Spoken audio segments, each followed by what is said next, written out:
Bom dia, irmãos. Bom dia. Deus abençoe a todos. Para darmos início ao nosso culto de hoje, convido os irmãos para, com todo respeito, reverência e atenção, lermos o Salmo 11 da Santa Palavra de Deus. O Senhor é forte refúgio. Salmo 11.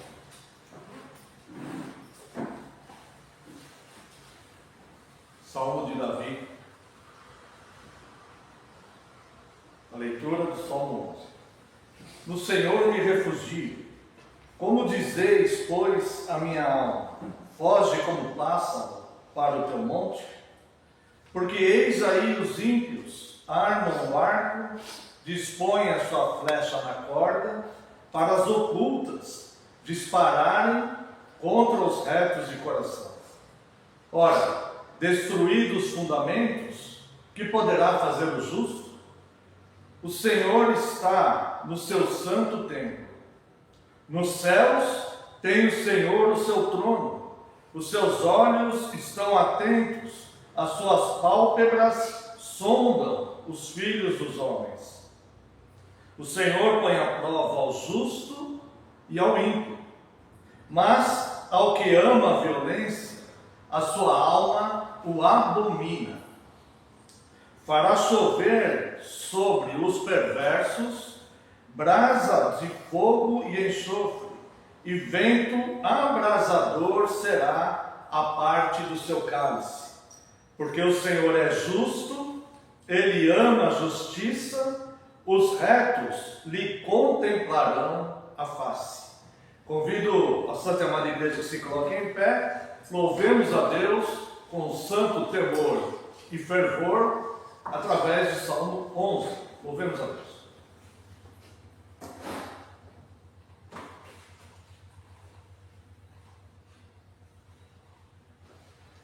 Meu refúgio está em Deus, como podes me dizer, qual ave foge ao monte seu, assim fujas também. Pois eis que os ímpios vão, esteja pronto o arco à mão, para as ocultas dispara nos justos de coração. Quando há destruição, fundamentos já não são.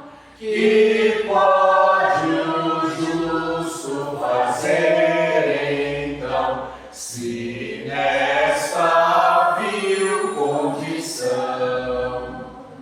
No templo está o Senhor, tende aos céus o trono seu.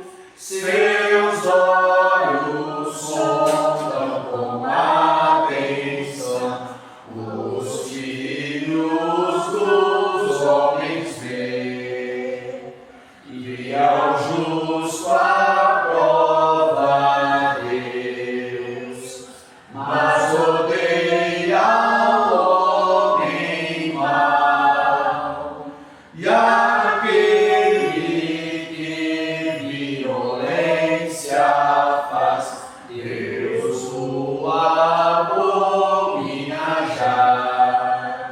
Javé fará chover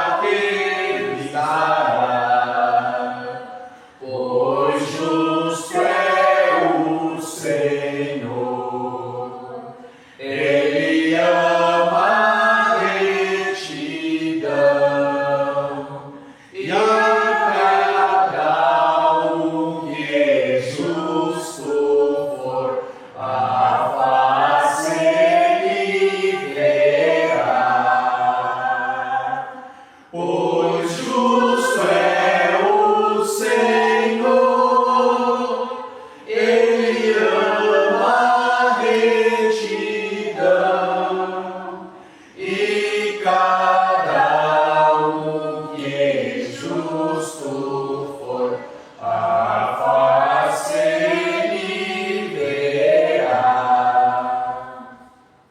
Convido a Santa e Amada Igreja para buscarmos com todo o empenho da nossa alma, com toda a nossa atenção, com toda a nossa concentração ao Deus vivo, Criador dos céus e da terra, a quem estaremos cultuando a partir de agora, pedindo a Ele que nos instrua através da sua palavra e também nos preparando para louvarmos grandemente e de coração sincero o seu santo nome. Convido a Santa e Amada Igreja a uma oração de invocação por eles. Pai excelso, santo, eterno, Deus autoexistente, Deus Pai, Filho e Espírito Santo, Senhor de toda graça, Pai de todas as consolações, Pai das luzes, Pai da eternidade, Deus Santo, Deus sublime, Deus onipotente, onisciente, onipresente, Deus justo juiz, Deus misericordioso, Deus que vivifica aqueles que estão mortos espiritualmente, através do seu Filho Jesus Cristo, da sua santa palavra, o Senhor que nos alcança com a sua graça, com o seu amor, e por isso, Deus, nós com gratidão nos nossos corações, nós nos reunimos aqui nesta manhã, pequena porção do teu povo, mas nos unimos, Deus, com toda a igreja fiel no céu e na terra, que te adora em espírito e em verdade, que reconhece os seus feitos, que reconhece, Deus, que somente o Senhor é santo e perfeito, e que nós, Senhor, estamos aprendendo a cada dia, e anelamos, Deus, pelas tuas instruções, pelo teu conhecimento. Reconhecidos que somos, Deus, que somos pecadores, nós temos necessidade do teu perdão, por isso clamamos a ti, Senhor, que pelas tuas muitas misericórdias nos perdoe os nossos pecados e a maldade da nossa iniquidade, e nos restabeleça, Deus, em espírito e graça, para que possamos, Deus, seguir a nossa peregrinação neste mundo, cultuando o Senhor e procurando, Deus, observar, Deus, tua lei e tua vontade. Nós te agradecemos, Deus, pela bênção do teu perdão. E neste momento, Deus, rogamos a ti que envie teu Santo Espírito para que nos ensine como cultuá-lo da forma que o Senhor deseja ser cultuado. Que nos instrua, Deus, através da sua palavra revelada, que o seu Santo Espírito venha nos iluminar para entendermos, Deus, a tua instrução. E nos enche o coração, Deus, de gratidão para louvá-lo, Deus, pelos teus grandes feitos. A nossa resposta neste culto, as tuas instruções, será o louvor. Desejamos louvá-lo com salmos e hinos, para engrandecer, ó Deus, o seu nome, pois o seu nome é grande e exaltado entre as nações. Muito obrigado pela tua graça e amor. Ser presente conosco, Deus. Receba a nossa adoração, o nosso louvor, e nos instrua, Deus, no caminho que devemos seguir. Obrigado pelo teu amor e pela tua graça a nós dispensados. No nome santo e poderoso de Jesus Cristo é que oramos. Amém, Senhor, e glórias a ti. Convido a Santa e Amada Igreja para professarmos o voto da nossa segurança. Amada Igreja do Senhor Jesus Cristo, onde está o nosso socorro? Nosso socorro está em o nome do Senhor, Criador dos céus e da terra. Graça a vós outros e paz, da parte de Deus, nosso Pai, e do Senhor Jesus Cristo. Os amados irmãos podem nos assentar. Vos convido à leitura na primeira carta de João,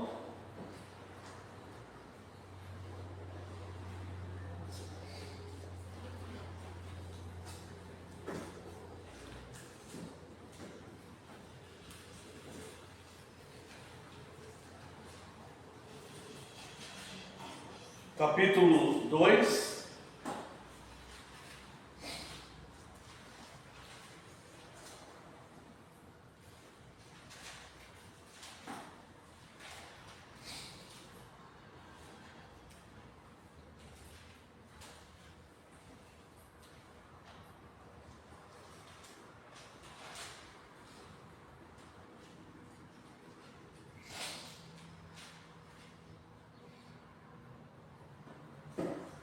Só um momento, irmãos.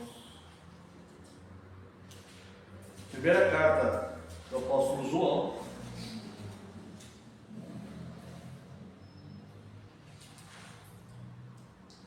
Capítulo 2. Leremos a partir do verso 1. Filhinhos meus, essas coisas vos escrevo para que não pequeis. Se todavia alguém pecar, temos advogado junto ao Pai, Jesus Cristo, o justo.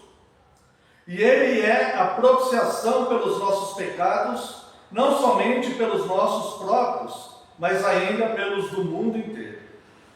Ora, sabemos que o temos conhecido por isso, se guardamos os seus mandamentos. Aquele que diz, eu o conheço, e não guarda os seus mandamentos, é mentiroso, e nele não está a verdade. Aquele, entretanto, que guarda a sua palavra, nele verdadeiramente tem sido aperfeiçoado o amor de Deus. Nisto sabemos que estamos nele. Aquele que diz que permanece nele, deve também andar assim como ele andou.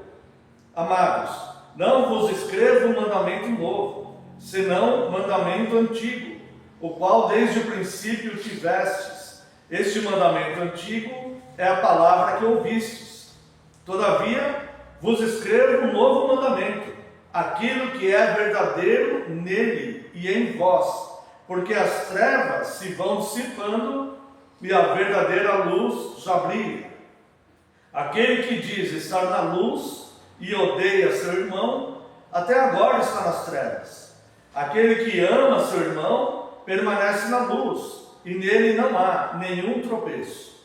Aquele, porém, que odeia seu irmão, está nas trevas, e anda nas trevas, e não sabe para onde vai, porque as trevas lhe cegaram os olhos. Hoje, nós estamos no dia do Senhor 40, onde vamos analisar um pouco acerca do 6º mandamento, não matarás. E vamos pensar de forma breve e rápida acerca do que motiva o homicídio. E normalmente o que motiva o homicídio é uma cegueira espiritual, são trevas que são formadas na mente do homem através de invejas, rancores e ódios. O apóstolo João, ele vem dizer que aquele que odeia o seu irmão, este é homicida. Porque ele pode não ter praticado o ato, mas talvez porque não queira consequências das leis, da severidade da lei. Mas na sua mente, ele odeia a pessoa a ponto de desejar muitas vezes o fim dessa pessoa. Então, esta palavra que o apóstolo João diz aqui é que, verso 11, aquele porém que odeia seu irmão está nas trevas e anda nas trevas e não sabe para onde vai, porque as trevas lhe cegaram os olhos. Percebe um grande perigo pessoal aqui? O perigo não é para a outra pessoa. O perigo de quem odeia alguém não está no caminhar da outra pessoa. Embora há uma crença popular que imagina que quando alguém deseja mal para alguém, aquela pessoa vai se dar mal. Irmãos, quem governa é Deus. E Deus é justo juiz. E há um provérbio que diz que a maldição sem causa, ela não se cumpre. Então, somente Deus tem a autoridade de aterrar o caminho, aplanar o caminho de uma pessoa ou trazer tribulação a essa pessoa. É Deus que controla todos os atos da humanidade. Mas quando a pessoa se deixa dominar pelo ódio ao seu irmão, o apóstolo João diz que essa pessoa está nas trevas e anda nas trevas e não sabe para onde vai. Note o perigo disso. Ela está nas trevas, anda nas trevas e ela não sabe para onde ela está indo. Na mente dela está certo odiar a outra pessoa. Na mente desse irmão, está certo odiar o outro irmão. Ele tem motivos, ele tem razão, ele está no seu direito, na mente dele funciona assim. Só que é uma mente coberta de trevas. Agora, veja a boa notícia aqui. Verso 8. Todavia vos escrevo um novo mandamento. Aquilo que é verdadeiro nele e em vós. Porque as trevas se vão dissipando e a verdadeira luz já brilha. Ou seja, Cristo veio trazer luz para todos aqueles que estão em trevas.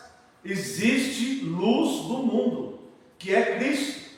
Então, as pessoas que não têm contato com essa palavra, podem talvez se envolverem com trevas tais que elas fiquem como o exemplo que João está dando aqui, aquele que odeia o irmão. Como que eu posso odiar um irmão em Cristo? Aquele que odeia o seu irmão está nas trevas, anda nas trevas e não sabe para onde vai.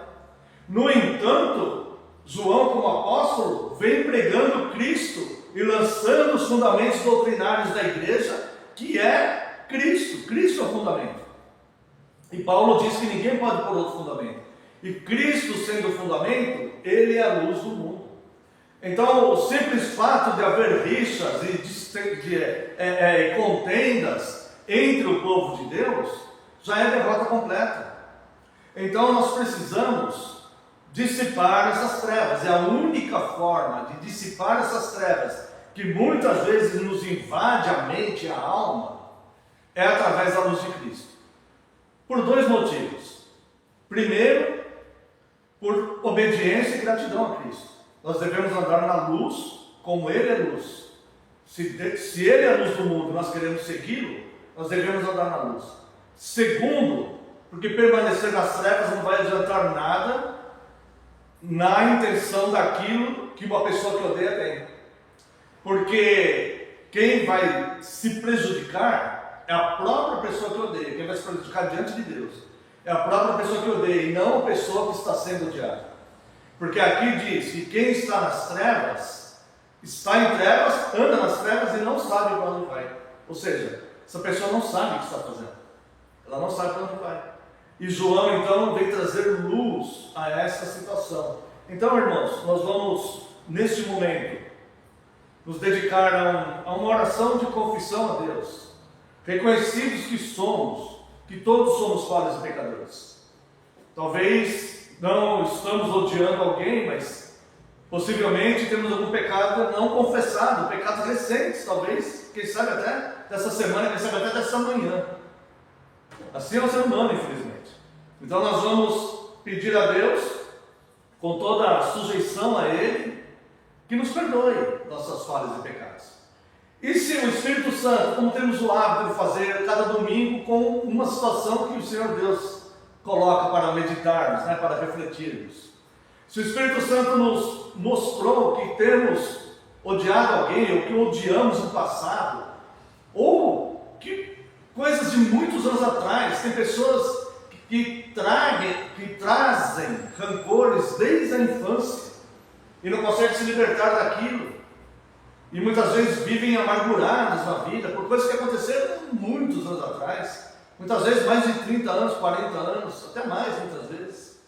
Se o Espírito Santo tocou no coração de algum de nós, para que nós confessemos isso, perdão, porque certa vez na minha vida odiei alguém.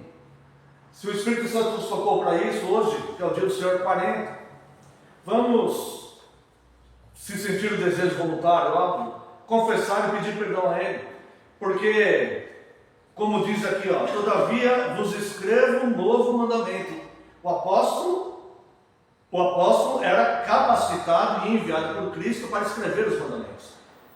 Todavia vos escrevo um novo mandamento, aquilo que é verdadeiro nele e em vós, porque as trevas vão dissipando e a verdadeira luz já brilha.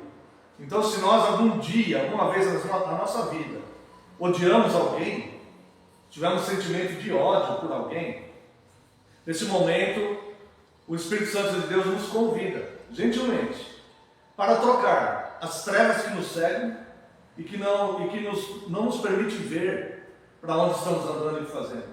Para a luz que dissipa as trevas, para a luz de Cristo. E o nosso coração certamente encontrará paz. Então eu convido os amados irmãos para uma oração de confissão, ato litúrgico da nossa igreja, e aquele que sentir que o Espírito revelou que já odiou alguém, se voluntariamente, não mecanicamente, não forçadamente, mas voluntariamente, quiser ser penitente sobre isso também, falar: Senhor, me perdoe, certa vez odiei tal pessoa, odiei alguém, mesmo que tenha sido no passado remoto. Se você sentir o desejo, ou eu, sentirmos o desejo de confessarmos isso também, esse momento será oportuno. A luz vai dissipando as trevas, e a luz já brilha, e a nossa vida será tão clara como uma aurora de verão. Então vamos buscar ao Senhor Deus, com toda a sinceridade do nosso coração, uma oração de confissão. Como de costume, essa confissão será silenciosa, e eu estarei orando em voz audível. Vos convido a uma oração de confissão por Deus.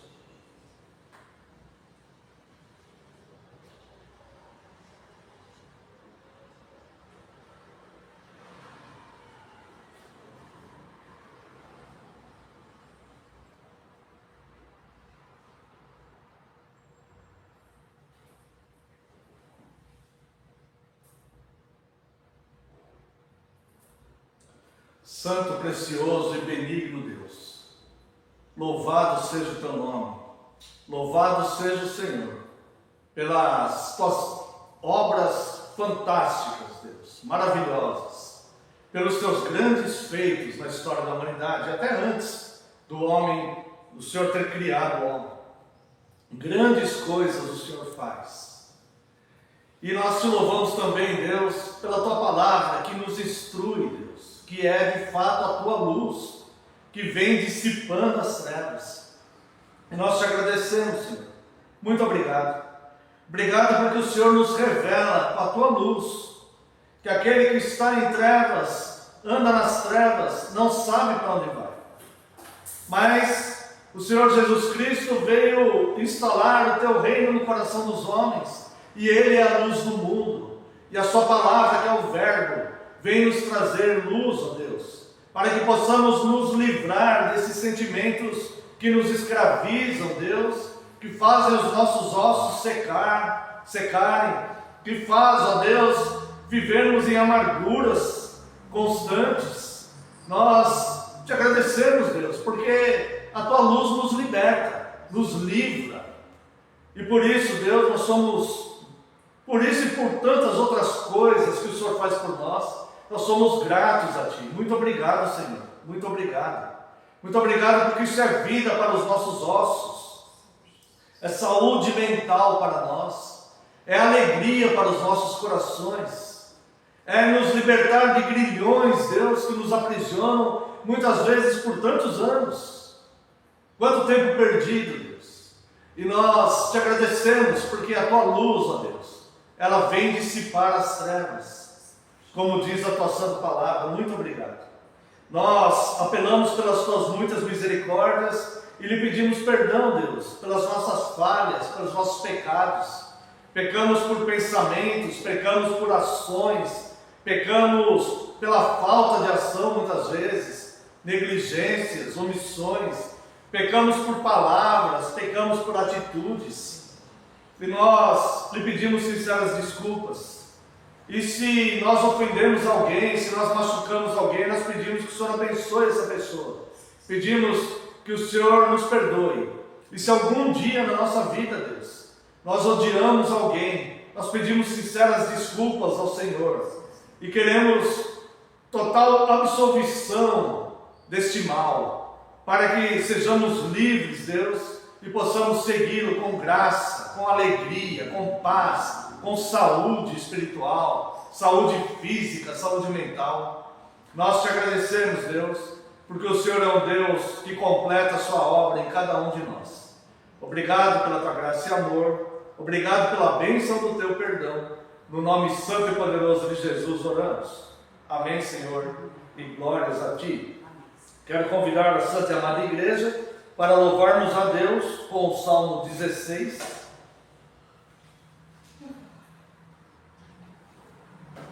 Esse momento, aquele que sentir o desejo de estar ofertando, esse momento é oportuno. Salmo 16.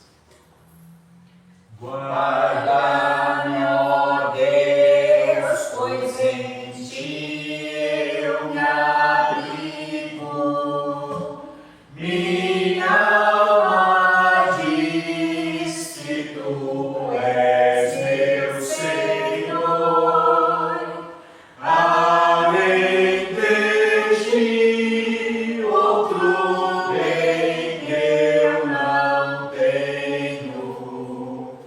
E nos teus santos está meu prazer.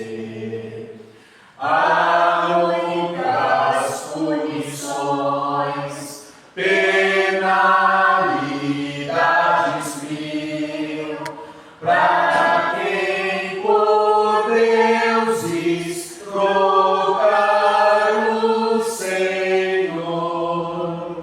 Jamais darei sacrifício a tais deuses, a quem meus lábios não pronunciarão.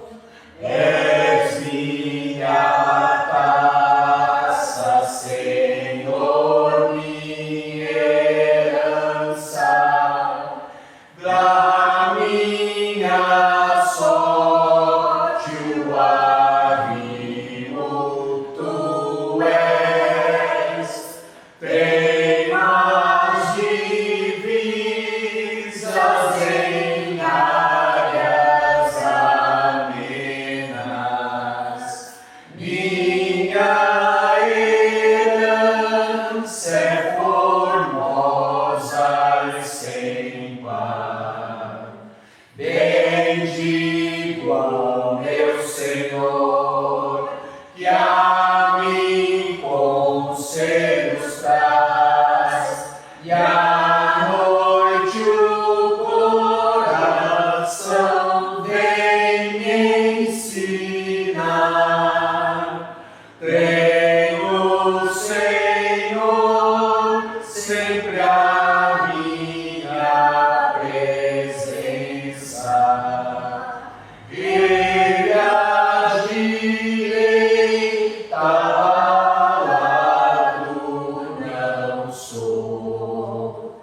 Meu coração bem alegre exulta, meu corpo a salvo repouso terá. Minha alma não deixarás no abismo, nem pro teu santo provar corrupção. Tu me farás saber por onde devo andar, se no caminho da vida enxergar a pleno gozo na tua presença. Na tua destra delícias sem fim. Convido a Santa e Amada Igreja para olharmos para o dia do Senhor 40, cujo tema está em Êxodo capítulo 20, verso 13, é o 6º mandamento da Santa Lei de Deus: não matarás. Convido, portanto, a Santa e Amada Igreja para observarmos o dia do Senhor 40. Pergunta 105. O que Deus exige no sexto mandamento? Resposta: que eu não devo, por mim mesmo ou através de outros, desonrar, odiar, injuriar ou matar o meu próximo, por pensamentos, palavras ou gestos, e muito menos por ações. Antes, devo fazer morrer todo desejo de vingança. Além disso, não devo me fazer mal, nem me expor levianamente ao perigo. Por isso também o governo empunha a espada para impedir homicídios. Interessante na pergunta 105, na resposta da pergunta 105, ela fala o que nós já sabemos, moralmente nós sabemos isso. Nós sabemos que nós não devemos matar uma pessoa, nem alimentar esses sentimentos perversos que são descritos aqui, né? Que eu não devo por mim mesmo ou através de outros desonrar, odiar, injuriar ou matar o meu próximo por pensamentos, palavras. Olha só, diante da lei de Deus, eu posso matar alguém por pensamento, eu posso matar alguém por palavra, eu posso matar alguém por gestos, né? E muito menos por ações que seriam homicídio consumado, né? Como Caim fez com Abel, tá? Isso aqui, moralmente, nós sabemos disso. E diz aqui: antes devo fazer morrer todo desejo de vingança. Sim, a Deus pertence a vingança, ou seja, nós não devemos tomar a vingança nas nossas mãos. A palavra de Deus diz: não vos vingueis, o apóstolo Paulo diz aos Romanos, não vos vingueis, mas dai lugar à ira. Esta ira que o apóstolo Paulo fala, dai lugar à ira, não é a ira humana, que é imperfeita, mas a ira de Deus, que é perfeita e justa, porque Deus é o vingador. Então nós não devemos tomar vingança nas nossas próprias mãos e não nos vingarmos das pessoas, mas dar lugar à ira de Deus, que vai vingar toda a injustiça que tem no mundo. Isso nós sabemos moralmente, mas o que eu quero chamar a atenção dos irmãos, tá? É esse último parágrafo aqui, tá? Além disso, não devo me fazer mal, nem me expor levianamente ao perigo. Então nós entendemos aqui que o suicídio, ele também pode quebrar o sexto mandamento. A questão do suicídio deve ser tratada com bastante responsabilidade e bastante cuidado, tá? Não estamos dizendo que todo suicida vai se perder, porque nós não sabemos disso. Nós não temos essa informação nas Escrituras. Há muitos casos, né? Às vezes a pessoa está perturbada mentalmente e acaba cometendo um ato em desespero. Nós não vamos julgar essa questão. Não é isso que nós vamos falar. O que nós vamos falar é que enquanto nós, instruídos por Deus e recebendo a instrução de Deus, o suicídio não deve nem sequer passar pela nossa mente. Não estamos julgando quem já cometeu. E famílias que têm pessoas que já cometeram, não estamos dizendo que essas pessoas se perderam, se salvaram. Não é esse o mérito que estamos falando. Nós estamos falando daqui para frente. Quem está sendo instruído pela Santa Palavra de Deus deve entender que, assim como tirar uma vida de uma outra pessoa, tirar a nossa própria vida, ela também pode quebrar o sexto mandamento. O único catecismo que eu conheço que diz isso com essas palavras sobre o suicídio é o Catecismo Puritano, escrito por Charles Spurgeon. Ele aborda essa questão e ele diz isso, tá? Quanto a nós, sejamos prudentes ao observarmos o sexto mandamento, cuidarmos não somente de preservar a vida dos outros, entendendo que a vida pertence a Deus e não a nós. Não somos nós que temos direito em decidir se alguém vai viver ou se alguém vai morrer. Não somos nós. Tá? E também a nossa própria vida, porque a nossa própria vida, assim como a vida dos outros, também pertence a Deus. Nós não temos o direito de tirá-la. Tá? Então, como eu disse e repito, porque eu acho que é um assunto que tem que ter muita responsabilidade para tratar, porque tem famílias entristecidas com pessoas que cometeram este ato, né? Mas nós estamos falando sobre perdeu ou não se perdeu eternamente. Estamos dizendo sobre a questão do sexto mandamento. Daqui para frente, quem está instruído com a luz da palavra de Deus, não devemos sequer passar isso pela nossa mente. Tá? E também diz aqui, no último parágrafo, por isso também o governo impunha espada para impedir homicídios. Tá?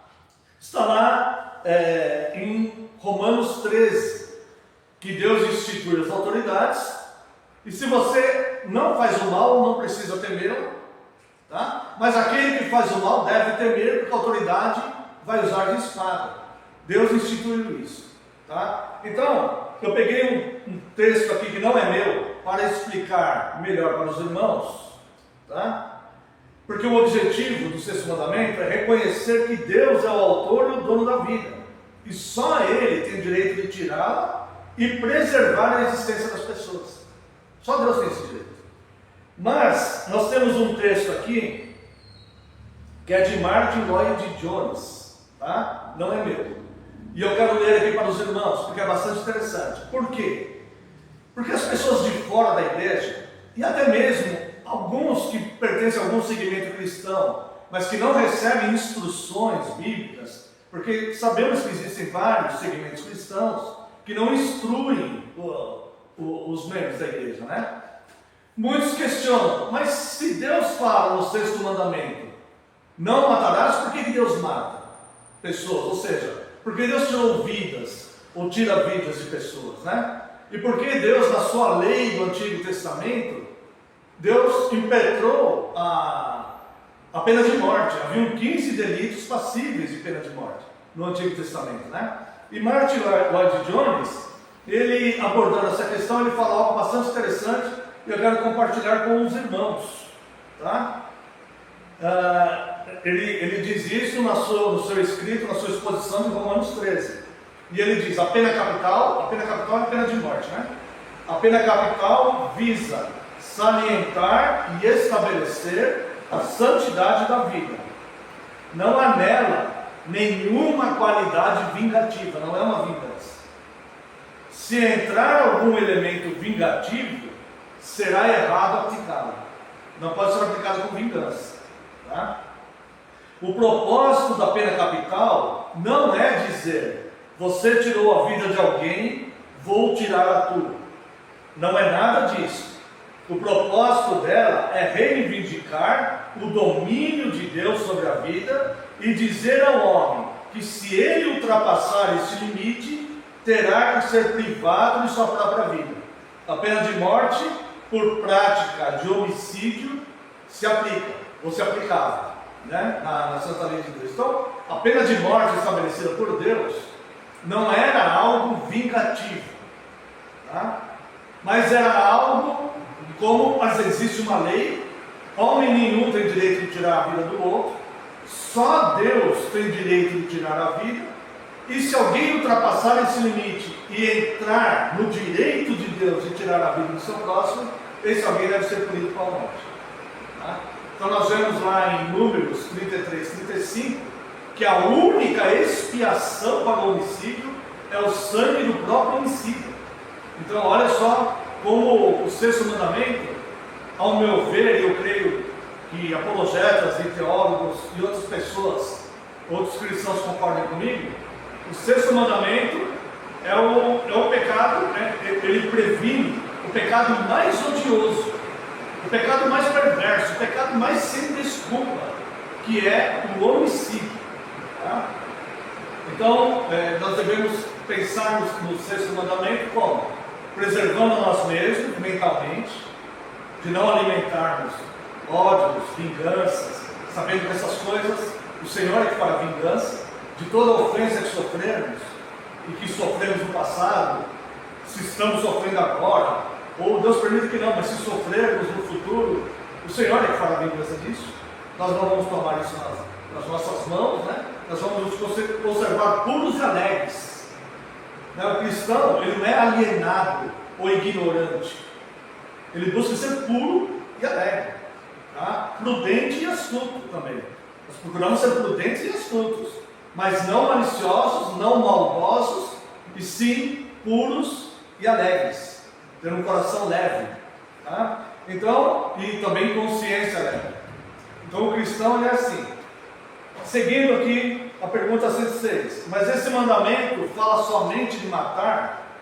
Resposta. Ao proibir o homicídio, Deus nos ensina que também detesta a raiz desse pecado, a saber, a inveja, o ódio, a ira e o desejo de vingança, e que ele considera tudo isso como homicídio. Então, o que nós vemos aqui? O primeiro homicídio, Caim matou Abel. O que gerou o primeiro homicídio? Foi a inveja, porque Abel ofereceu uma boa oferta a Deus, do melhor que ele tinha, e Caim ofereceu qualquer coisa, ofereceu o resto a Deus, certo? Isso, as Escrituras nos dizem que Deus se agradou da oferta de Abel e recebeu a oferta de Abel, mas Deus não se agradou da oferta de Caim e não recebeu a oferta de Caim. Isso gerou inveja em Caim, como quem diz, por que Deus aceitou a de Abel e não aceitou a mim? O Caim, ele não reconheceu que a falha estava nele. Ele falou, pô, eu não fiz, tudo bem, Deus recebeu, se agradou de Abel, mas não da minha. Tá certo, o Abel procurou fazer o melhor, eu não fiz isso. A postura do Caim deveria ser essa. Deus está certo. O Abel fez o melhor que ele pôde. Eu não fiz. Tudo bem, próxima vez vou melhorar. Essa deveria ser a postura do Caim. Mas Caim deixou se dominar pelo desejo de vingança. E Deus abordou Caim e falou, Caim, o pecado está à sua porta. Cumpre a ti dominá-lo. Deus alertou o Caim. E diz isso no capítulo 4 de Gênesis, verso 7. O pecado jaz à tua porta, ou seja, Deus está falando para Caim, Deus que é onisciente, sabia que a mente de Caim já estava contaminada com inveja. Deus fala para Caim, eis que o pecado jaz à tua porta, cumpre a ti dominá-lo. Se fizeres o certo, não é claro que serás aceito? Deus ainda explica para ele, se você fizer o certo, não é claro que você também será aceito? Também será, Deus é justo. Se ele agir como Abel agiu, ele será aceito como Abel foi aceito. E Deus fala, o pecado jaz à porta, cumpre a ti dominá-lo. Olha só o que Deus fala. Deus poderia ter barrado? Poderia. Mas Deus comissiona os homens para as suas próprias responsabilidades. Cumpre a ti dominar, então cumpre a nós, né? Dominar. Então nós não podemos evitar que venha um pensamento de inveja, ou de ódio, ou de rancor, de mágoa, não podemos evitar, mas nós não devemos alimentar de hipótese nenhuma isso. Tá? E a pergunta 107, então, basta que não matemos o nosso próximo dessa maneira? Resposta não. Quando Deus condena a inveja, o ódio, a ira e o desejo de vingança, Ele nos ordena amar o nosso próximo como a nós mesmos. Demonstrar paciência, paz, mansidão, misericórdia e amizade para com Ele. Protegê-lo do mal, o tanto quanto pudermos fazer o bem, tanto quanto pudermos fazer o bem, e até mesmo aos nossos inimigos. Olha só, vamos por parte. Então, quando Deus... então basta que não matemos o nosso próximo por inveja ou ódio? Não. Por que não? Porque não é só isso que a palavra de Deus diz. Não existe meio evangelho. Não existe um evangelho desequilibrado. Ou é evangelho ou não é evangelho. Esses locais que pregam meio evangelho não estão pregando o evangelho de Deus. Alguém que fala só da misericórdia de Deus, mas não fala da justiça, não está pregando a Deus. Não está pregando. A mesma coisa que você fala meio buraco. Não existe meio buraco. É um buraco ou não é um buraco. Na parede, tem meio buraco na parede, não tem. Ou tem um buraco na parede ou não tem. Ou você pega o evangelho completo, ou você não está pregando o evangelho. Não está. Então, o mesmo Evangelho que diz, a mesma palavra de Deus que diz, não matarás, e no próprio Evangelho diz, que o Senhor Jesus vai falar isso no Sermão do Monte, não matarás, certo? É o mesmo Evangelho que diz, ame o teu próximo como a ti mesmo. Esse amar o próximo como a ti mesmo, é necessário que haja luz nisso, para que possamos entender. Não é gostar de estar com a pessoa, ter prazer de estar com a pessoa, botar a pessoa para viver na tua casa, não é isso. É as formas de amor que nós podemos praticar com pessoas que nós não amamos como amamos a nossa esposa, nosso marido, nosso filho, nossa mãe, nosso pai, os nossos amigos. Tem pessoas que nós não amamos como nós amamos os nossos amigos. Mas nós devemos amar essas pessoas como? Tendo paciência com elas, procurando compreender essas pessoas, principalmente usando de misericórdia para essas pessoas. Se pudermos proteger essa pessoa, dar comida para ela, dar alimento para ela, dar água, não deixar ela passar do mal. Isso é amar o próximo. A misericórdia é a forma de amar as pessoas também. Então nós não precisamos ficar lá quando olhamos para essas pessoas, ficar coraçõezinhos, né, saindo de nós como se estivéssemos apaixonados pela pessoa. Não, mas demonstrar amor fraterno, amor cristão, o amor das misericórdias, da longanimidade, assim como Deus tem conosco. Isso é amar o próximo como a nós mesmos. E por fim, irmãos, quando o sexto mandamento diz, não matarás, se refere exclusivamente ao homicídio. Tá? Então, há casos em que uma pessoa mata outra sem querer, sem intenção nenhuma. Tá? Sem querer. Um acidente. Ela foi imprudente para fazer alguma coisa, caiu algo na cabeça do outro e matou o outro. Ela não tinha essa intenção de fazer isso. Ela não pensou, talvez, na responsabilidade, mas não tinha a intenção. Isto não quebra o sexto mandamento. No Antigo Testamento, quando Deus deu as leis, Ele manda fazer as cidades de refúgio. O que era cidades de refúgio? Eram cidades para abrigar pessoas que mataram outros sem querer, para que essas pessoas não fossem vingadas pelo vingador de sangue, que era o algoz que cumpriria a justiça de Deus. Então, quando Deus manda, principalmente com Moisés também, mas principalmente Josué, fazer a divisão das terras, na terra prometida, ele mandava criar as cidades de refúgio. Até antes ele mandava, né? Mas quando chegaram na terra prometida, Deus mandava eles criar a cidade de refúgio, que era qual? Alguém que matou alguém sem querer, ia para essa cidade de refúgio e ficava lá até que tudo se esclarecesse, tudo se estabelecesse, para que essa pessoa não pagasse com a vida, porque a lei mandava que aquele que matou alguém deveria morrer. Então, o conceito de Deus é, o sexto mandamento só se quebra intencionalmente. Tá? Então, o que é exemplo, ou isento, né, de quebrar o sexto mandamento? Quando se mata alguém sem querer, um acidente de trânsito, alguma coisa, a pessoa não tinha intenção de matar o outro, mas matou sem querer. Isso não quebra o sexto mandamento. O que quebra o sexto mandamento é o homicídio. A pessoa foi lá e matou o outro, por ódio, inveja, vingança, latrocínio, para roubar ele, né? Por algum motivo assim. Isso aí quebra o sexto mandamento. Matar alguém sem querer não quebra o sexto mandamento. Matar alguém em legítima defesa também não quebra o sexto mandamento.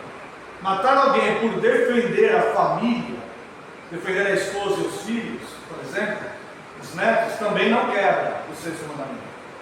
Matar alguém por defender a sociedade, caso, por exemplo, de policiais, também não quebra o sexto mandamento.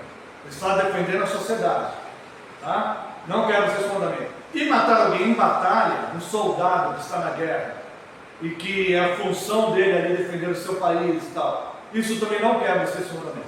O que quebra o sexto mandamento é o homicídio deliberado, doloso, aquele que a pessoa tem a intenção de fato de matar o outro, tá? Então é por isso que existem essas filtragens. Primeiro, cuidar de ti mesmo. Cada um de nós cuidar de nós mesmos, com o pensamento, evitando invejas, rancores, ódio, mágoas, coisas que nos levem, né, a desejar coisas ruins para o outro. Tá? principalmente a ação, né? Não ter a ação, obviamente. Cuidar de nós também, não tirarmos a nossa própria vida, tá? É um dever nosso, pois só reconhecendo que nós pertencemos a Deus, não a nós mesmos. Só Deus tem direito de tirar da nossa vida. Quando Deus determinar, Ele vai tirar, né? Mas nós não temos direito de fazer isso, tá bom? E também, muito menos tirar a vida do outro por qualquer motivo que seja, a não ser, né, se aconteça involuntariamente, sem querer, ou por defesa da família, sociedade, ou defesa própria, ou em batalha. Quero convidar os amados irmãos para louvarmos a Deus com o hino 439. O Evangelho é, acima de tudo, um código moral de vida. As doutrinas cristãs, elas não são cerimoniais. Só existem dois sacramentos cerimoniais, a Santa Ceia do Senhor e o Santo Batismo. As demais doutrinas são morais, né? Então nós devemos sempre cuidar do nosso próprio pensamento. Esse é o 439, né? Louvemos a Deus com o hino 439. Em Jesus confia, sua lei observar, ó que gozo e bênção, que paz, satisfeito guardar tudo quanto ordenai, alegria peregrinos traz. Crer e observar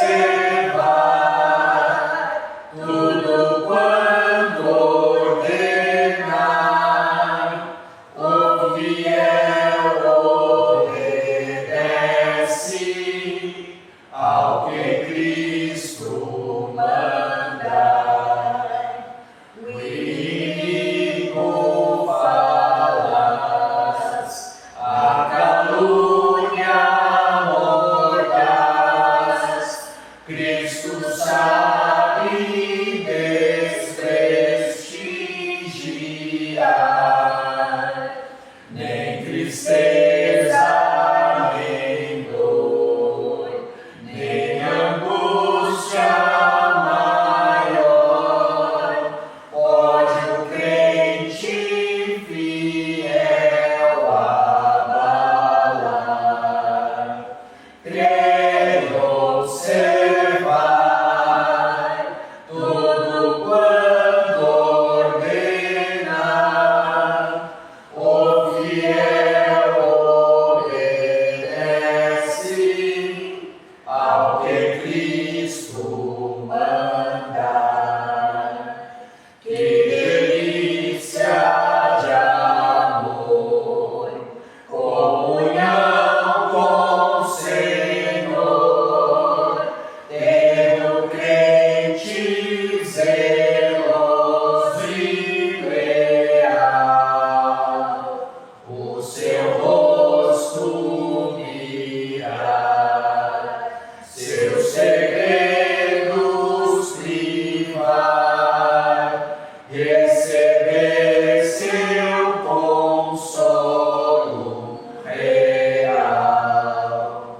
Crer e observar tudo quanto ordenar, o fiel obedece ao que Cristo mandar. Resoluto, Senhor, e com zelo e fé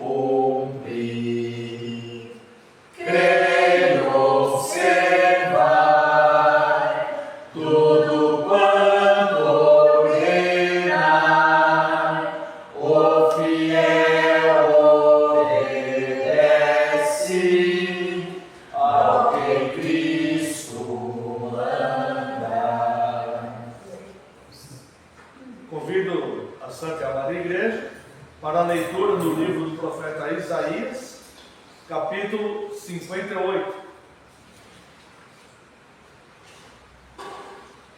Nosso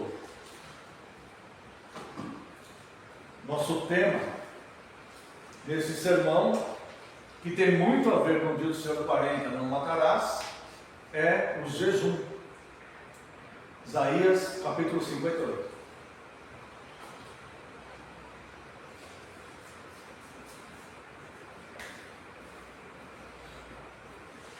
Todos encontraram? Isaías, capítulo 58. Clama a plenos pulmões, não te detenhas. Ergue a voz como a trombeta e anuncia ao meu povo a sua transgressão e à casa de Jacó os seus pecados. Mesmo nesse estado, ainda me procuram dia a dia, têm prazer em saber os meus caminhos, como o povo que pratica a justiça e não deixa o direito do seu Deus. Perguntam-me pelos direitos da justiça, têm prazer em se chegar a Deus, dizendo: por que jejuamos nós e tu não atentas para isso? Por que afligimos a nossa alma e tu não levas em conta? Eis que no dia em que jejuais, cuidais dos vossos próprios interesses e exigis que se faça todo o vosso trabalho. Eis que jejuais para contendas e rixas e para ferirdes com punho iníquo. Jejuando assim como hoje, não se fará ouvir a vossa voz no alto. Seria este o jejum que escolhi, que o homem um dia aflige a sua alma, incline a sua cabeça como um junco e estenda debaixo de si pano de saco e cinza? Chamarias tu a isto jejum e dia aceitável ao Senhor? Porventura, não é este o jejum que escolhi? Que soltes as ligaduras da impiedade, desfaças as ataduras da servidão, deixes livres os oprimidos e despedaces todo o jugo? Porventura não é também que repartas o teu pão com o faminto e recolhas em casa os pobres desabrigados, e se vires o nu, o cubras e não te escondas do teu semelhante? Então romperá a tua luz como a alva, a tua cura brotará sem detença, a tua justiça irá adiante de ti, e a glória do Senhor será a tua retaguarda. Então clamarás e o Senhor te responderá, gritarás por socorro, e ele dirá: eis-me aqui. Se tirares do meio de ti o jugo, o dedo que ameaça, o falar injurioso, se abrires a tua alma ao faminto e fartares a alma aflita, então a tua luz nascerá nas trevas e a tua escuridão será como o meio-dia.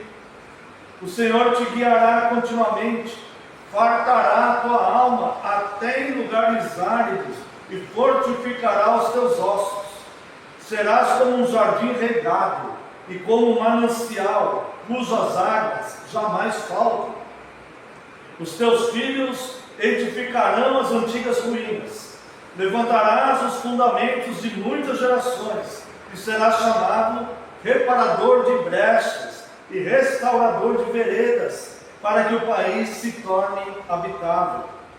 Se desviares o pé de profanar o sábado e de cuidar dos teus próprios interesses no meu santo dia, se chamares ao sábado deleitoso e santo dia do Senhor, digno de honra, e o honrares, não seguindo os teus caminhos, não pretendendo fazer a tua própria vontade, nem falando palavras vãs, então te deleitarás no Senhor. Eu te farei cavalgar sobre os altos da terra, e te sustentarei com a herança de Jacó, teu pai, porque a boca do Senhor o disse. Mais para frente leremos o tema. Convido a Santa Amada Igreja a uma breve oração.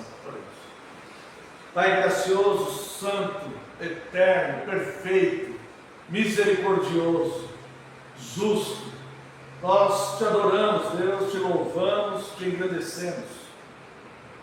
Te agradecemos pelo teu amor por nós, Senhor. Muito obrigado. Obrigado pela tua santa palavra. Neste momento, Deus, estamos diante dela, da tua santa palavra. E eu careço, Deus, eu necessito do teu Santo Espírito, Deus, para que ele me ensine e para que ele nos ilumine, Deus, para entendermos essa palavra já revelada pelo Senhor. Por isso, Deus, eu te peço, pedindo perdão pelas minhas falhas e pecados mais uma vez, apelando pelas tuas misericórdias e ansiando pelo teu perdão. Eu rogo a ti que envie teu Santo Espírito para que ele nos ilumine na compreensão dessa palavra já revelada. Que pelo teu favor e graça, pelo teu imenso poder, tudo que for falado aqui, Deus, seja ministrado pelo teu Santo Espírito, com a tua expressa autorização. Que nada saia dos meus lábios que não venha do Senhor, mas somente do teu Santo Espírito. Eu rogo a ti, eu clamo, Deus, que nesse momento eu diminua, eu desapareça e só prevaleça a tua palavra, porque a tua palavra é a verdade. No nome santo e poderoso de Jesus Cristo é que eu oro agradecido. Amém.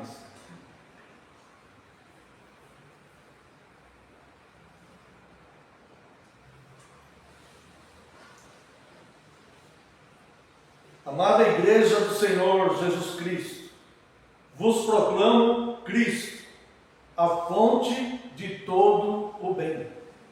Somente Cristo é a fonte do bem. Somente Deus é a fonte do bem. Nós não temos o bem próprio, a justiça própria. Ao querermos ser pessoas boas, nós precisamos de Cristo. E a forma com que Cristo coloca o bem nos nossos corações tem uma palavra que se chama amor. Nós tentamos observar os 10 mandamentos, nós vemos que na Santa Lei de Deus, no Antigo Testamento, haviam cerca de 613 sentenças de lei. Nós observamos todas essas coisas, mas nós entendemos que no reino de Deus, a lei é o amor. E quem não ama é um fora da lei, da perspectiva do reino de Deus. Assim como as nações têm os seus códigos de leis, assim o reino de Deus tem sua lei. E a lei de Deus é o amor. Esta é a lei áurea. O apóstolo Paulo diz que mesmo que façamos boas obras, caridades, se nós não tivermos amor, nada valeria. Mesmo que nós tivéssemos dons espirituais e usássemos esses dons espirituais a ponto das pessoas ficarem fascinadas com o desenvolver dos nossos dons espirituais, mesmo assim, se não tivéssemos amor, não teria validade, valor nenhum. Portanto, a lei do reino de Deus é amor. E neste texto que nós vemos de Isaías 58, Deus corrige o povo que vinha do cativeiro. E Deus então começa a corrigir esse povo. E nós vemos nesse texto o mal, a hipocrisia, o jejum que Deus escolheu, o bem e a resposta de Deus. E eu quero analisar brevemente com os irmãos, de forma bem breve mesmo, esse rico texto. Primeiro analisando o mal. Veja aqui o verso 1. Deus chama Isaías para proclamar mesmo, com força, sobre Cristo. E ele chama: clama a plenos pulmões, não te detenhas. Ergue a voz como a trombeta e anuncia ao meu povo a sua transgressão e a casa de Jacó os seus pecados. Veja o chamado de Isaías, como Deus chama Isaías aqui, ó. clama a plenos pulmões, fale forte, seja homem, pregue como um homem, fale como um homem. Você está falando a palavra de Deus, não amenize, não coloque açúcar, não maqueie a palavra de Deus, não envenene o meu povo. Seja um homem forte e valoroso, e a plenos pulmões você clame como uma trombeta tocando, e chame a atenção do meu povo para a transgressão do seu pecado.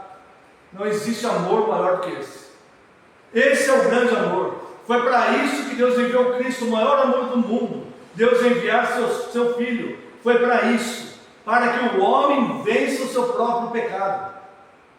Não foi para o homem enriquecer, não foi para o homem ter uma boa religião, não foi para o homem ser um reformadão, não foi para o homem ter carrão de último tipo, não foi para ele se tornar um pastor com multidões seguindo e bancando tudo. Não, foi para que o homem vencesse o seu próprio pecado. Caso contrário, passará uma eternidade em trevas, dor e sofrimento.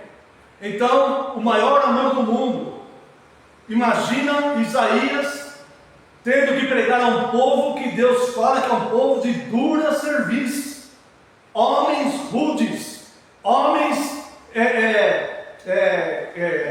é que chama quando se fala? Rústicos. E esses homens rudes e rústicos envolvidos com o pecado até o pescoço, em transgressões, conhecendo a lei de Deus, mas querendo viver sobre os seus próprios fundamentos, sobre o fundamento do seu próprio prazer e o seu próprio discernimento de certo ou errado. Eram os homens que queriam decidir sua própria vida, certo ou errado. E Deus então chama Isaías e fala: clame a plenos pulmões, há um mal aí. Então ele começa a falar do mal e logo em seguida fala da hipocrisia desses homens. Veja o verso 2 ao verso 4. Mesmo nesse estado, que estado? O estado no verso 1. Transgressão e pecado. Anuncia ao meu povo a sua transgressão e a casa de Jacó os seus pecados. Mesmo nesse estado, ainda me procuram dia a dia. Tem prazer em saber os meus caminhos. Como povo que pratica a justiça. Como povo. Não o povo que pratica a justiça, como o povo que pratica a justiça, e não deixa o direito do seu Deus. Como isso? Eles agem como se eles estivessem praticando a justiça e não estivessem deixando os direitos de Deus. Perguntam-me pelos direitos da justiça, têm prazer em se chegar a Deus, dizendo: por que jejuamos nós e tu não atentas para isso? Por que afligimos a nossa alma e tu não levas em conta? Eis que no dia em que jejuais, cuidais dos vossos próprios interesses e exigis que se faça todo o vosso trabalho. E aí completa: eis que jejuais para contendas e rixas e para ferirdes com punho iníquo, jejuando assim como hoje, não se fará ouvir a vossa voz do alto. O que ele está dizendo aqui? Vocês têm uma vida de total transgressão, uma vida de total pecado, não se importando com Deus, não se importando com o direito de Deus, tem prazer em querer saber da justiça de Deus, mas não tem intenção de praticá-la. E vocês ainda questionam a Deus: por que eu faço jejum e o Senhor não atenta para o meu jejum? E Deus explica, manda o Isaías falar para eles claramente: porque eis que no dia em que jejuais, cuidais dos vossos próprios interesses e exigis que se faça todo o vosso trabalho. É como a pessoa, um cristão, que não se importa em se autocorrigir, não se importa em se autocorrigir, e quando está passando alguma adversidade, quer fazer um jejum para que Deus resolva o seu problema. Então ele quer cuidar do seu próprio interesse, ele usa uma questão espiritual, o jejum, para cuidar do seu próprio interesse, e aí se sente no direito de exigir de Deus que Deus resolva o seu problema, porque ele se absteve de alimentos, mas ele não se abstém do pecado, não se abstém da transgressão, ele não luta contra aquilo. É isso que Deus está falando. Então nós vemos o mal no verso 1, a hipocrisia dos versos 2 a 4, e vemos o jejum que Deus escolheu no versos 5 e 6. Seria esse o jejum que escolhi, que o homem um dia aflige a sua alma, incline a sua cabeça como junco, e estenda debaixo de si pano de saco e cinza? Chamarias tu a isso jejum e dia aceitável ao Senhor? Aí ele fala, o jejum que ele escolheu. Porventura não é esse o jejum que escolhi, que soltes as ligaduras da impiedade, desfaças as ataduras da servidão, deixes livres os oprimidos e despedaces todo o jugo? Ele está se referindo a Levítico 16, quando Deus ensina o povo a questão do jejum. O jejum é abstinência, é privação.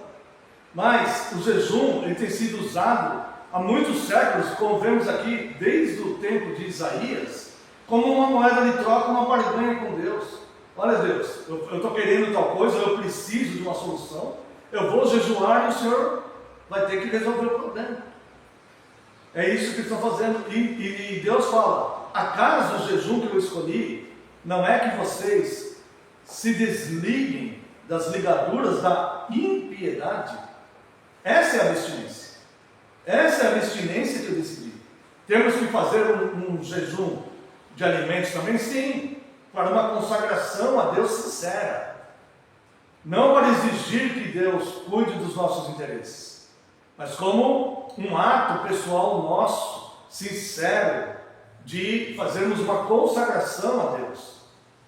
O Senhor, eu quero dedicar esse dia ao Senhor, mas esse jejum só vai ter validade se nós nos desligarmos das impiedades. A honra do jejum consiste não na abstinência da comida, mas em evitar ações pecaminosas. Então ele começa a falar sobre isso, e aí ele vem dizer aqui, sobre o bem, o jejum que eu escolhi. Veja aqui dos versos 7 a 10. Porventura não é também que reparte também, porque a abstinência de alimentos, sim, tá? Mas não para cuidar dos seus próprios atitudes, dos seus próprios interesses e exigir de Deus. Mas também, porventura não é também que repartas o teu pão com o faminto e recolhas em casa os pobres desabrigados, e se vires o nu, o cubras, e não te escondas do teu semelhante? Então romperá a tua luz como a alva. Aí sim haverá uma resposta aqui. Então romperá a tua luz como a alva, a tua cura brotará sem detens, a tua justiça irá diante de ti, e a glória do Senhor será a tua retaguarda. Então clamarás e o Senhor te responderá. Lembra mesmo Deus está falando? Do jeito que vocês estão, não vai ter voz, você não vai ouvir voz de resposta a esse teu jejum aí. É mesmo Deus falando. Mas se você fizer assim, então clamarás e o Senhor responderá. Gritarás por socorro e Ele dirá, eis-me aqui. Se tirares do meio de ti o jugo é aquela escravidão do pecado, que o pecado coloca sobre nós, quando nós nos entregamos ao pecado, seja o pecado que for, nós ficamos escravos dele. É uma luta para sair daquilo, é difícil, nós temos que ter determinação e atitude, orar a Deus e falar, Senhor, quero me libertar desse jugo, quero fazer isso, e fazer isso. Agora olha só, não só isso, o dedo que ameaça, olha só, pessoas que estão em dívida com Deus, porque estão em transgressão e pecados, apontando o dedo, ameaçando os outros, apontando o dedo para os outros, o dedo que ameaça. É como se eu visse alguém cometendo um pecado e eu ficasse lá com o dedo apontando para ele, esquecendo que eu também sou pecador. Esquecendo que eu também tenho as minhas próprias dívidas com Deus. Deus abomina isso, simplesmente abomina. É algo perverso isso. É algo cruel. Não é nosso direito. E aí ele vai dizer: se tirares do meio de ti o jugo, o dedo que ameaça. E aí ele fala do novo mandamento: o falar injurioso. Para de injuriar a outra pessoa. Para de injuriar outras pessoas, outros povos, outros semelhantes. Essa é a abstinência do jejum que Deus escolheu. Esse jejum que Deus escolheu. E aí, irmãos, vem no verso 10. Se abrires a tua alma ao faminto e fartares a alma aflita, então a tua luz nascerá nas trevas, a tua escuridão será como o meio-dia. Quanto tempo nós estamos perdendo na nossa vida sem fazer o bem? Quanto tempo nós estamos perdendo? Cuidando somente dos nossos interesses, cuidando somente das nossas preocupações, cuidando somente do nosso bem-estar. Quanto tempo estamos perdendo na vida sem fazer o bem? Será que no dia do juízo o Senhor Jesus vai nos questionar sobre isso? É isso que nós devemos pensar. E aí depois vem a resposta de Deus, dos versos 10 ao verso 14. Já deu 10, verso 11. O Senhor te guiará continuamente, fartará a tua alma até em lugares áridos. Não importa onde você estiver e em qual circunstância estará a tua vida. Ainda lá o Senhor te guiará e fartará a tua alma, até em lugares áridos, e fortificará os teus ossos. Será como um jardim regado e como um manancial, cujas águas jamais faltam, mesmo estando em lugares áridos. Porque isso não depende do meu jejum. Isso depende do poder de Deus em fazer. O que nós devemos ter é um coração voltado para fazer o certo, fazer o bem, fazer o que é bom. Ser santo é separar o que é bom do que é mal. Vamos entender o que é mal e vamos entender o que é bom. E vamos fazer o que é bom, para que a luz dissipe as trevas. Verso 12. Essa bênção de Deus, ela é extensiva àqueles que nós amamos. Os teus filhos edificarão as antigas ruínas, levantarão os fundamentos de muitas gerações, e será chamado reparador de brechas e restaurador de vereda, para que o país se torne habitável. Faça isto na tua vida, e você será o reparador das brechas, para endireitar os caminhos da tua descendência, do lugar que você está, habita, de pessoas que estejam com você, o lugar será habitável. Se desviares o pé de profanar o sábado, esse sábado aqui é o domingo, mais precisamente o culto no dia do Senhor. Irmãos, existem pessoas profanando o culto do Senhor. Existem pessoas cobiçando mulheres no culto do Senhor. Existem pessoas, existem locais que a gente fica sabendo, onde oficiais e moças de louvor profanam o culto com olhares. Isso é profanação do culto do Senhor. O que uma pessoa dessa exige de Deus?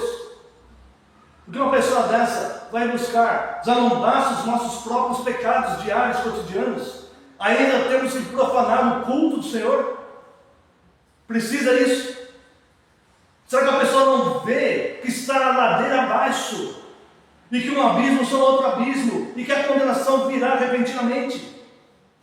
Será que as pessoas não percebem? Será que estamos andando no meio de uma multidão de cegos?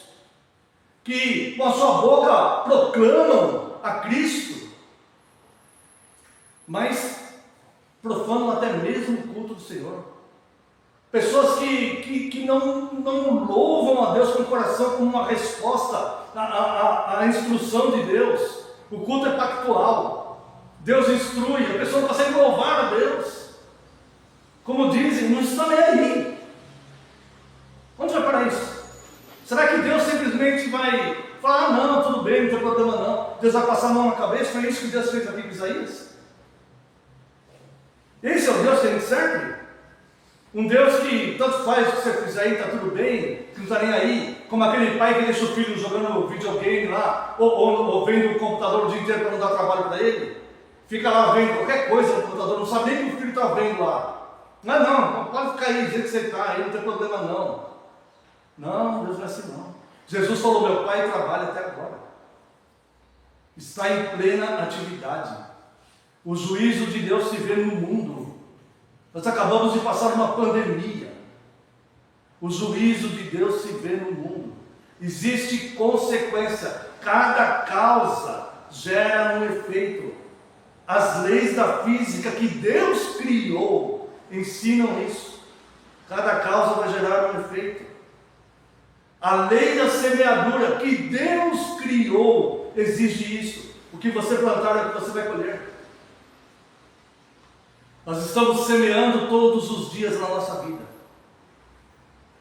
E aquele que colocou a mão no arado não pode olhar para trás. Não pode. Nós estamos com uma missão. Nós somos arregimentados pelo próprio Deus para ser luz do mundo. Nós não vamos ficar para sempre aqui. Nossa vida não vai ser eterna. Os prazeres deste mundo não serão. O dinheiro deste mundo não é. Os bens e os benefícios que esse mundo pode nos dar, eles vão terminar. E mesmo assim, mesmo quando nos satisfazem, ainda são imperfeitos. Chega uma hora que estaremos tão insaciáveis, que queremos mais e mais e mais e mais, e nunca estaremos satisfeitos. É só um momento. O momento seguinte é outra frustração, e o outro momento é mais desejos e euforias. Esse é o ser humano caído em miséria espiritual. É assim o homem, é assim a mulher. A não ser que deixe a luz de Cristo dissipar as trevas em si mesmo. E Deus então continua: se desviares de profanar o sábado, dia do Senhor, digno de honra, e o honrares, não seguindo os teus caminhos, não pretendendo fazer a tua própria vontade, nem falando palavras vãs, então te deleitarás no Senhor. Eu te farei cavalgar sobre os altos da terra, e te sustentarei com a herança de Jacó, teu pai, porque da boca do Senhor o disse. Da boca do Senhor o disse. Quem tem ouvidos para ouvir, ouça. E para nós terminarmos a cristologia desse sermão, em Mateus 25, 31 a 46, eu nem vou comentar, eu só vou ler o que o Senhor Jesus vai falar. Veja o que Deus falou ali em Isaías 58, acerca de se abster do mal e fazer o bem. É esse o jejum que Deus quer. Se abster do mal e fazer o bem. Veja o que Jesus fala aqui. Capítulo 25, a partir do verso 31. Quando vier o Filho do Homem, quem vai ser pego de surpresa nisso aqui é quem não receber essa palavra. Porque quem recebe essa palavra não vai ser pego de surpresa. Quando vier o Filho do Homem, na sua majestade, e todos os anjos com ele, então se assentará no trono da sua glória. Isso aqui é julgamento. E todas as nações serão reunidas em sua presença. É um juiz forte. E ele separará uns dos outros, como o pastor separa dos cabritos das ovelhas. E porá as ovelhas à sua direita, mas os cabritos à sua esquerda. Então dirá o rei, com letra maiúscula, aos que estiverem à sua direita: queira Deus que sejamos nós, né? Queira Deus pela misericórdia dele, pela graça dele, que sejamos nós. Quem tem ouvidos para ouvir, ouça. Quem tem juízo, atenda. Vinde, benditos de meu Pai, palavras doces, maravilhosas, suaves, alegres. Acabou o nosso fardo, acabou o nosso sofrimento, acabou a nossa dor, acabou nossos medos, acabou as preocupações, acabou toda a opressão. Vinde, benditos de meu Pai, entrai na posse do reino que vos está preparado desde a fundação do mundo. Por quê? Porque tive fome e me deste de comer, tive sede e me deste de beber, era forasteiro e me hospedaste, estava nu e me vestiste, enfermo e foste visitar-me, preso e foste ver-me. Aí nós vamos falar, mas quando eu fiz isso? Eu nem nunca tinha visto o Senhor, é a primeira vez que eu vejo o Senhor agora. Acabei de chegar aqui para esse juízo. Quando que eu fiz isso para o Senhor? Então perguntarão os justos: Senhor, quando foi que fizemos isso para o Senhor? Verso 40. O rei respondendo lhes dirá: em verdade eu vos afirmo que sempre que o fizeste a um desses meus pequeninos irmãos, a mim o fizeste. Quando você se absteve, o jejum que Deus escolheu, o jejum real, quando você se absteve da sua própria cobiça com as coisas, se colocando em primeiro lugar em tudo, e começou a olhar as pessoas com amor, e você começou a querer seguir de fato a Cristo, você vai entender: quando fizeste a um desses meus pequeninos irmãos, a mim o fizeste. Verso 41. Então o rei, com letra maiúscula, sentado no trono da glória, dirá também aos que estiverem à sua esquerda. Agora não são mais palavras doces. O mesmo rei,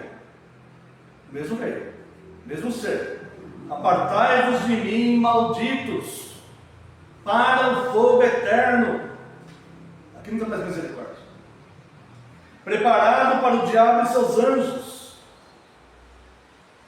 Agora aqui não acabou toda a dor, toda a angústia, toda a opressão, todo o medo, toda a preocupação. Agora aqui começou toda a dor, toda a angústia, toda a preocupação, toda a aflição, todo o arrependimento, toda a tristeza, toda a frustração, todo o desespero, toda a tribulação. Ela começa aqui e vai eternamente. Porque tive fome e não me desse de comer, tive sede e não me desse de beber, sendo forasteiro não me hospedaste, estando nu não me vestiste, achando-me enfermo e preso não fosse ver-me. E aqueles homens a respeito, aquelas pessoas a respeito dos justos, falaram: mas quando eu vi isso para o Senhor? Nunca vi o Senhor na vida. Então lhe responderá: em verdade vos digo, verso 45, que sempre que o deixasse de fazer a um desses mais pequeninos, a mim o deixasse de fazer, e irão estes para o castigo eterno. Eu quero terminar lendo um texto sobre o jejum de João Crisóstomo. E ele diz aqui, a frase que eu li no começo: a honra do jejum consiste não na abstinência de comida, mas em evitar as ações pecaminosas. Quem limita o seu jejum apenas à abstinência de carnes, o desonra. Praticas o jejum? Prova-me por tuas obras. Perguntas: que tipo de obras? Se vires um inimigo, reconcilia-te com ele. Se vires um amigo tendo sucesso, não o inveje. Se vires uma mulher bonita, passe sem olhar. Que não apenas a boca jejue, mas também os olhos, e os ouvidos, e os pés, e as mãos, e todos os membros do nosso corpo. Que as mãos jejuem, sendo puras da avareza, da rapina. Que os pés jejuem, deixando de caminhar para espetáculos imorais. Que os olhos jejuem, não se detendo sobre feições belas, ou se ocupando de belezas exóticas. Pois o que é visto é a comida dos olhos. Mas se o que for visto for imoral ou proibido, macula-se o jejum e perturba toda a segurança da alma. Mas se for moral e seguro, o que é visto adorna o jejum. Adornar é enfeitar. Pois seria absurdo abster-se da comida permitida por causa do jejum, mas devem os olhos abster-se até o tocar o que é proibido. Não comes carne? então não se alimente de luxúria através dos olhos. Que também os ouvidos jejuem.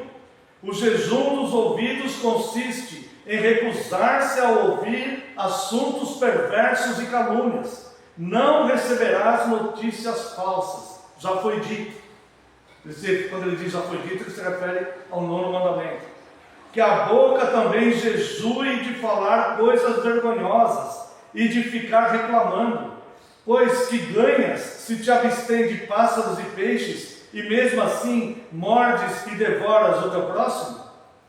O que tem fala maligna, come a carne do seu irmão, e morde o corpo do seu próximo. Haverá duas situações desse jejum. Haverá os justos, que ainda ouvem que Isaías está clamando a plenos pulmões e tocando como trombeta, para nós nos abstermos das ligaduras da impiedade. Haverão esses no dia do juízo, que irão para a direita.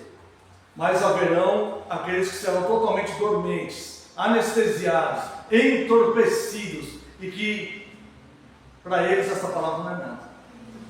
Estes irão para a esquerda. É assim que Deus determinou. O jejum devemos fazer assim, sempre que possível. Quem tem problemas de saúde deve cuidar, não ficar sem alimentos, sem água. Mas devemos fazer o jejum, se possível, fazer um jejum de abstinência de alimentos também, por pouco tempo, sem prejudicar a saúde. Tá? Mas o principal jejum é nos abstermos das ligaduras da impiedade. Amém. Quero, como resposta a esse sermão, convidar a Santa e Amada Igreja para louvarmos a Deus com o hino 440.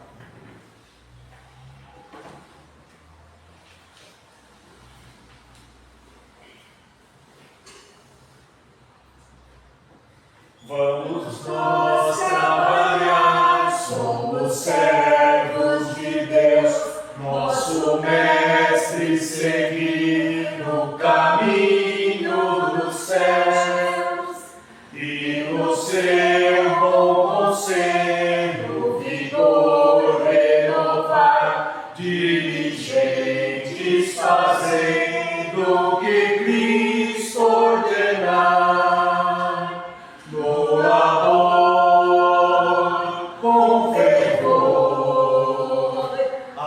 Servir a Jesus com firmeza e fé e com oração, até que volte o bom Senhor.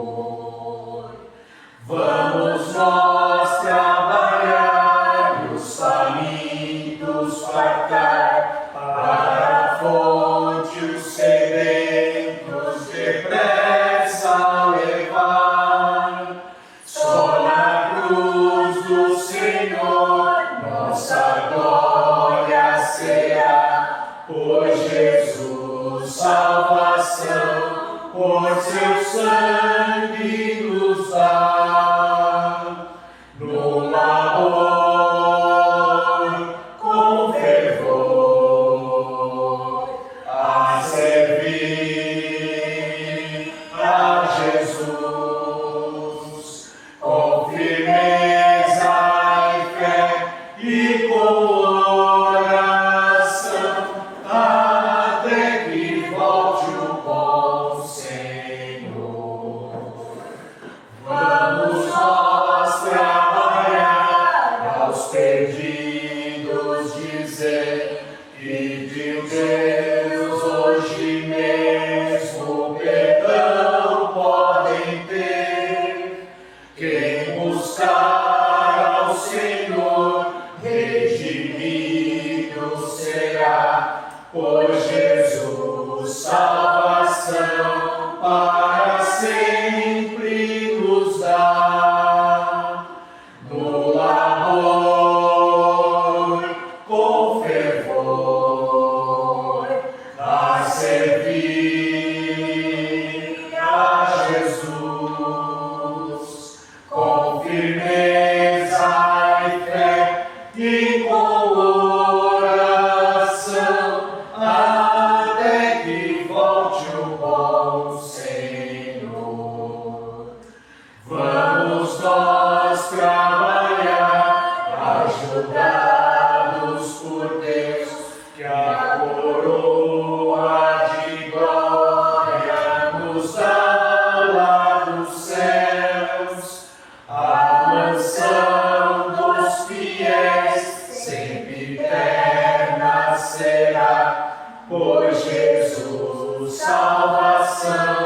graciosa nos dá, no amor com fervor, a servir a Jesus, com firmeza e fé e com oração, até que volte o bom Senhor.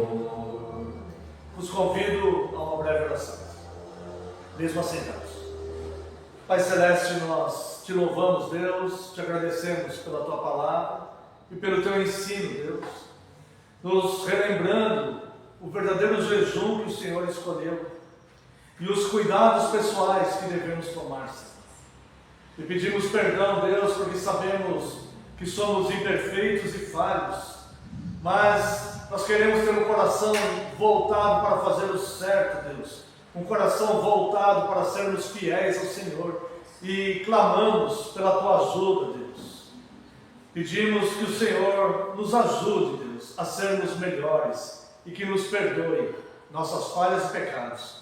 Nos ajude, Deus, nos ensine, nos lembre a fazermos o bem, ao cuidarmos das pessoas, Deus, a nos dedicarmos a isso e não vivermos mergulhados nos nossos próprios interesses e prazeres, mas ajude-nos a fazer a tua obra neste mundo, fazendo o bem, amando e cuidando das pessoas. Nos ajude, Deus, a sermos mais compreensíveis e menos acusadores. Muito obrigado, Deus, pelo teu amor e pela tua graça. Em nome de Jesus, teu Filho amado, oramos. Amém. Convido ainda a Santa Amada Igreja para professarmos a nossa fé cristã através do credo apostólico.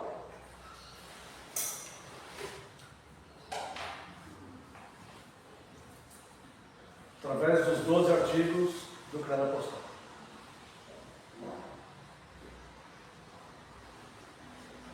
Creio em Deus Pai, Todo-Poderoso, Criador do céu e da terra, e em Jesus Cristo, seu único Filho, nosso Senhor, que foi concebido pelo Espírito Santo, nasceu da Virgem Maria, padeceu sob Pôncio Pilatos, foi crucificado, morto e sepultado, desceu ao inferno.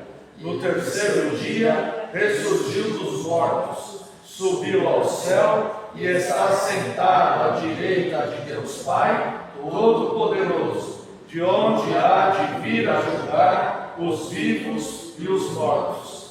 Creio no Espírito Santo, na Santa Igreja Universal de Cristo, na comunhão dos santos, na remissão dos pecados, na ressurreição do corpo e na vida eterna. Amém. Vamos ao segundo ato do nosso culto. Peço que, por favor,